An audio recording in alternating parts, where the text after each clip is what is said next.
Passengers are having a complete meltdown more and more at airports because flying has gotten so bad. But get this, illegal migrants are getting a free pass. My next guest exclusively captured a TSA notice at Miami International Airport. He was as stunned as you're about to be, where migrants who don't have IDs can get through security. And they can even say no to having their photo taken. You can't.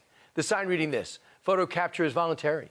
You may decline to have your photo taken. If you notify TSA officer, CBP 1 only verifies the information you previously provided to the CBP and will not store your information.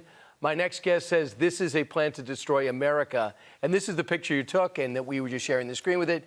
Dave Rubin, host of the Rubin Report, creator of Locals. Great to see you. It's good to be with you, Brian. I was flying to see you in Gutfeld tonight to in that order, please. In that order, obviously. And the funny thing is, I don't know how long that picture has been up. I don't know how many people have walked by it. You know, you go to the airport, there's signs up everywhere about all sorts of stuff, and everyone kind of ignores everything, and the line was going slow. And I happened to look at it, and then immediately I thought, this is absolutely insane. And I was on the pre-TSA line. So somehow they're letting the migrants go through the pre-TSA line, which, by the way, they did make me take my shoes off for and take my sweatshirt off for. And I'm fairly certain that to get on a plane as an American citizen, you need an ID. So nothing surprises me at this point. And yes, I do believe at this point it is a plan to destroy America. This is not unintentional at this point. But do you think, destroy America? You get a bunch of people you don't know, millions of people you don't know, and let them go anywhere they want?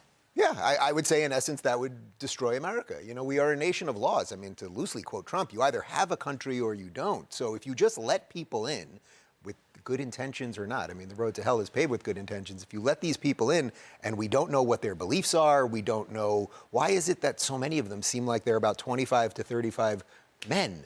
You know, when you're fleeing a war, you're usually bringing the women and children. Where are all the pictures of Ellis Island, our ancestors that came with one bag and, you know, nothing else? We're seeing fighting-age men come here, and they're giving privileges that our own citizens don't have. And the response online has been off the charts. Here's what TSA statement was to Fox News. Quote, it is used by TSA to initiate a thorough multi-source verification process, culminating with enhanced screening at the checkpoints before an individual is allowed to a secure area of an airport. Any non-citizen who poses a threat to the public safety or national security is detained by DHS or turned over to another agency for investigation and prosecution. Any individual who poses a public security threat is not permitted by the TSA into the secure area of any airport. I mean, that's incredible doublespeak there. Anyone who poses a threat, well, how do we know if they pose a threat? And you're telling me that those agents right there, they're gonna actually surmise whether that person is causing a threat or is potentially gonna cause a threat?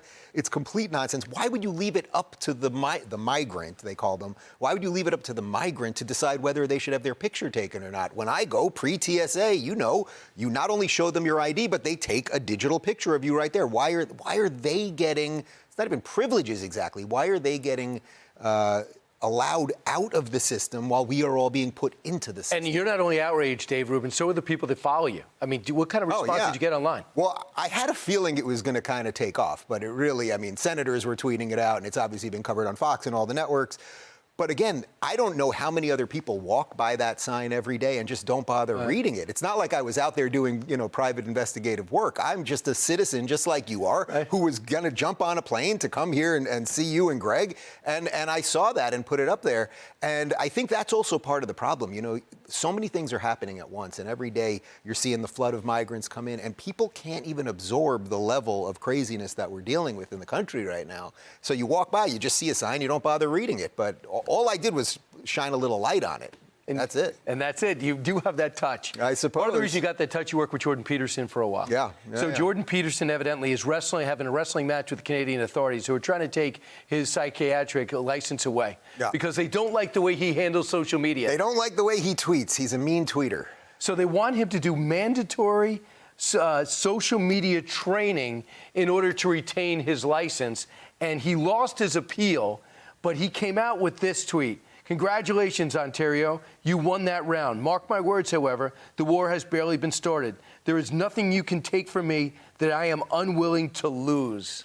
They have picked the fight with the wrong guy. You know, Jordan Peterson, so he was a practicing clinical psychologist years ago. That was his original job. Then he was, of course, a professor at Harvard, now author and speaker, and you know, the things that we all know him for, traveling the world and getting people to stand up straight with their shoulders back and everything else. The idea that they are going to take away his clinician license, whether he wants to be in practice or not, is irrelevant at this point. That they're saying to him, you cannot be in practice because we don't like the way you tweet. I mean, climate alarmism. He was saying that the transgender ideology. They didn't like that. The Canadian government didn't like that he was doing this. Well, he's also using the expertise that he has gained as a clinician to talk about the issue of trans identity. Right. I mean, that's the thing. Now, you may not like some once in a while if he tweets something that feels maybe a little bit overboard, this or that or the other thing. But I believe, although they don't have the free, First Amendment, they do have some level of free speech in Canada. Right. And he will not stop fighting them. He will not stop. If he has to leave Canada altogether to strengthen the fight, he will do that. You know him. Yeah, they will not win this fight. Trudeau will not beat Jordan Peterson. I promise you that, Brian. And I will say this, Dave, the other thing is I'm having less and less respect for the Canadian government between that, the truckers. The more I find out, the less I like. But I always love having you in. Thanks so much. Hey, Sean Hannity here. Hey, click here to subscribe to Fox News YouTube page and catch our hottest interviews and most compelling analysis. You will not get it anywhere else.